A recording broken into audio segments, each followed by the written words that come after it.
चिं सान्दुङाव सैज्य खालामनो हायाखैब्ला आं बेखौनो बुंनो आखायाव लानाय जाबाय। All Bodo Ex-Volunteer Force Organizationनि बानजायनायाव बर' हारिनि अलखदाव गोग्लैनाय हालोदखौ नुना बर'नि गोबां गुबुन गुबुन धोरोमारिफोरा जथुमनानै आरज बिख'नाय हाबाफारिखौ लायो।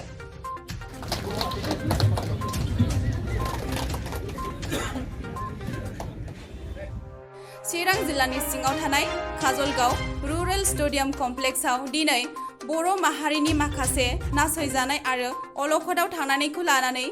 अल बड' एक्स-भलन्टियार फर्स अर्गेनाइजेशननि बानजायनायाव गोबां गुबुन गुबुन धोरोमारिफोरा जथुमनानै आरज बिख'नाय हाबाफारिखौ लादों। बे हाबाफारियाव बाहागो लायो गाहाय आलासि महरै B.O. रिटायार अमर सिंह ब्रह्मआ, स्पेशल आलासि हिसाबै गोदोनि रेगुलेशनारि रुंसारि प्रेम सिंह ब्रह्म बिथांनि अनजालि बिसि सुप्रिया रानी ब्रह्म, बेजों लोगोसे बड'लेण्ड सोमावसारनायाव मुंख्लं जाबोनाय नखरफोरनिफ्रायबो बाहागो लाफैयो। बे हाबाफारियाव अल बड' एक्स-भलन्टियार फर्स अर्गेनाइजेशननि वर्किं प्रेसिडेन्ट बालादेब मोसाहारिया मा फोरमायखो फैनायनि। दिनै एक्स-भलन्टियार फर्स अर्गेनाइजेशननिफ्राय गुबुन गुबुन धोरोमारिनि मोनसे धोरोम सिबियारि हाबाफारि लादों। जोबोद मोजां हाबाफारि जादों बेयो। बेवहाय प्राय 19टा धोरोमनि मानसिफ्रा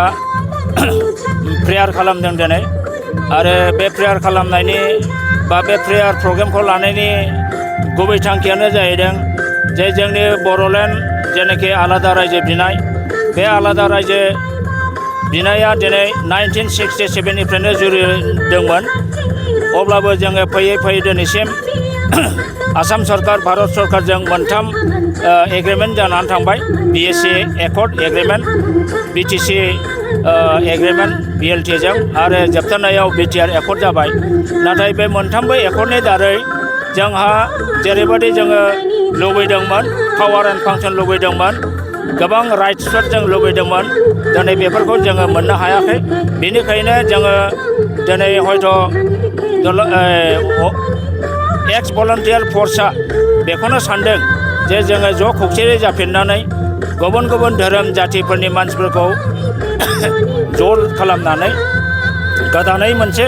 सेपारेट स्टेट बड'लेण्ड बिनायखौ सिमां लानानै हयथ' बे हाबाफारिखौ बिथांमोनहा लादों। बेहाय आंहा फुल सापर्ट दङ। जोङो गुबुन गुबुन दल संगठना ज' जानानै गणतान्त्रिक पद्धतिजों सोमावसारफिननानै बड'फा उपेन्द्रनाथ ब्रह्मनि जे सिमां, जे थांखिमोन, जे सेपारेट स्टेट बड'लेण्ड, बेखौ जोङो जेरैबाबो जोङो मोनफुंहोनो आरोबाव खेबसे 4th टाइमनि थाखाय सोमावसारनो जोङो थांगासिनो दङ। आरो बेवहाय एक्स-भलन्टियार फर्सआ निश्चय बिराद मैखोमै बिथांमोनहा बाहागो लागोन। बेजों लोगोसे गुबुन गुबुन आफादफोरखौ ज' खालामनो नाजानाय जागोन। थांखिया बेनो जे जोंनि गेजेराव BTCआव बा बड'लेण्डआव थानाय गासिबो रायजो राजाया गोरोबलायनानै सान्थियै थानांगौ। सान्थियै थानानै जोङो खौसेयै सेपारेट स्टेट बिनाय हाबाफारियाव लासैनो जोङो आवगायलांगोन। बेयो RSSनि सिङाव पलिसिया दङ जे खृष्टानफोरखौ माइनरिटि हिसाबै बिसोर ST नंला बिथांमोनहा बुंनो नागिरदों। खिन्थु आं सानो बिथांमोननि बे साननाया निस्सय जाफुंनाय नङा। खारन खृष्टाना मोनसे धोरोमखौ बिथांमोनहा जोंनि बर' ट्राइबेलफ्रा आजावदों। खिन्थु बिदि होननानै बिथांमोनहा दिनै खृष्टाननि टाइटेल लिराखै। बयबो खृष्टान धोरोम लानाय बर'फ्रा बसुमतारी, नार्जारी आरो जोंनि कास्टआ जाहैबाय सिडुल ट्राइब प्लेन। दा बे हिसाबै रिलिजनखौ लानानै जे बिसोरखौ नन ट्राइबेल होनो नागिरदों, बे खोथाया मालाबाबो जाफुंनाय नङा आरो गभर्नमेन्टआ बेखौ हयथ' मोनसे एक्ट हिसाबै पास खालामनो हानाय नङा। जोंना जाथिया जाहैदों ट्राइब, रिलिजनासो खृष्टान। दा बे हिसाबै जोंनि बे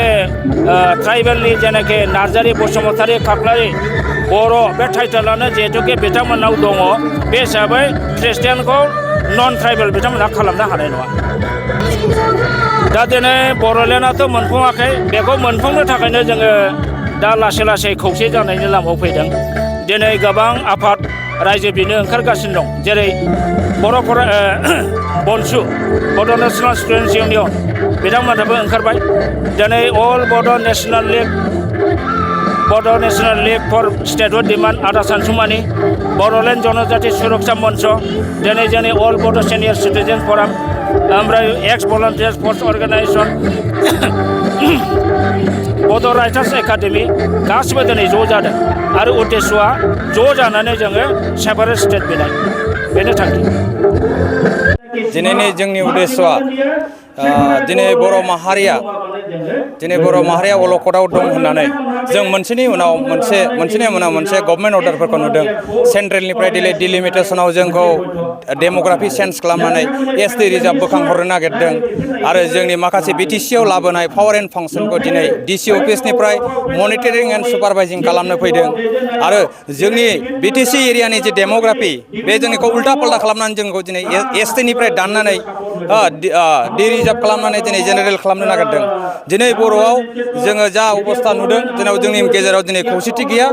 दिनै राजनितिकआ जोंखौ सेरखाय बेरखाय खालामनानै होबाय दिनै सेन्ट्रेल गभर्नमेन्ट आरो स्टेट गभर्नमेन्टआ जोंनि बर' माहारिफोरनि जे खौसेयै रायजो जानाय बेखौ दिनै मेगन सानाय बायदि अत्याचार खालामनानै जेनेबा सेरखाय बेरखाय खालामनानै जोंनाव खौसेथि गैयै खालामनो नागिरदों बेनि थाखायनो जों दिनै फुराना भलन्टियार फर्सआ जोङो दिनै बे बयबो धोरोमनि आफादफोरखौ लानानै बर'नि अनगायैबो गुबुन गुबुन माहारिनि धोरोमारिफोरखौ लिंहरनानै जोङो बे चिरांनि फोथाराव दिनै जोंनि बर'लेण्डनि लोगोसे भारतनि बिश्वनि शान्तिनि थाखाय जों दिनै आराधना गाबदों जोंनि उद्देश्यआ बेनो जों बेजोंनो अल बड' एक्स भलन्टियार फर्सआ जोङो हारिनि थाखाय थैनाय थांनायाव दङ जों गसंथागोन जों बेखौनो सुबुरुन हरनो नागिरदों जोङो खोनानो मोनदों जे ट्राइबेल ख्रिस्टियानफोरखौ एसटिनिफ्राय बोखारगोन होननानै जों खोनानो मोनदों दा जों बे बेलायाव जोङो एसेबां बुंनाय नङा बे बेलायाव जों बेखौल' बुंगोन जोङो बर' हिसाबै जों एसटि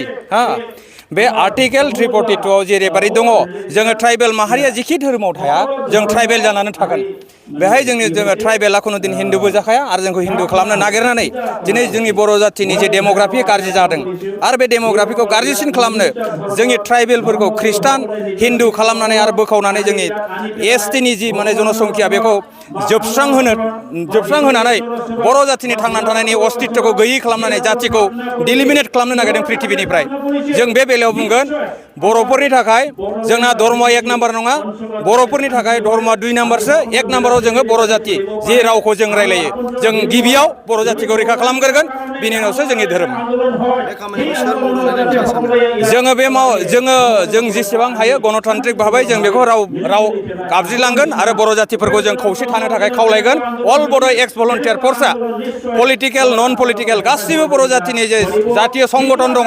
बेफोरखौ जोङो आखाइ खबजबनानै खावलायगोन जे धोरोमजों जातिखौ दाबोखाव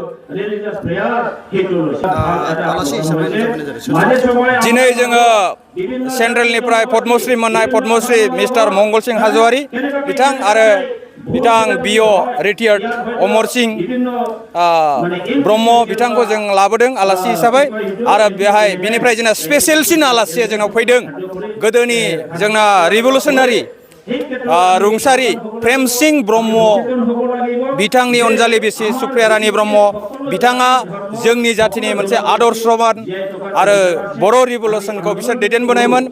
आरो नैथियाव जोंनि फैदों उग्रपन्थीफोरजों गावथार जानाय भानुमति बसुमतारी बिथां जोहोलाव सोमला बसुमतारीनि बिसि बिथाङाबो जोंनि थाखाय इन्सपिरेसन होनो थाखाय दिनै बे फोथाराव जों सफैफिनदों आरो बिनि उनाव जोंनिबो गोख्रों लिडार मोनसे समनि गारलाबाथा बसुमतारी बिथांनिनो बिसि रक्तिमा बसुमतारी बिथाङाबो सफैनो हादों आरो बिनि उनाव सिलागां बसुमतारीनि बिसि बाजै रनिमाया बिथाङा सफैनो हायाखिसै रमनिया बिथाङा देहायाबो बैसो जानायखाय माने बुरैबाय बिनि थाखाय सफैयाखै नाथाय दिनै जोंहा साथाम जे माने जोंनि मोनसे समाव बर'फोरखौ दैदेनबोनाय लिडारफोरनि बिसिफ्रा जे जोंनाव फैनानै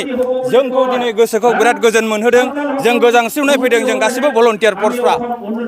जों बिनि थाखाय दिनै बिथांमोनखौ जोङो आर'नाइ गांसेजों बरायदों दिनै ओंखाम खबसे जाहोहरगोन जों बेवहाय गासिबो बर' माने अल भलन्टियार फर्सआ जों बिराद गोजोननाय मोनदों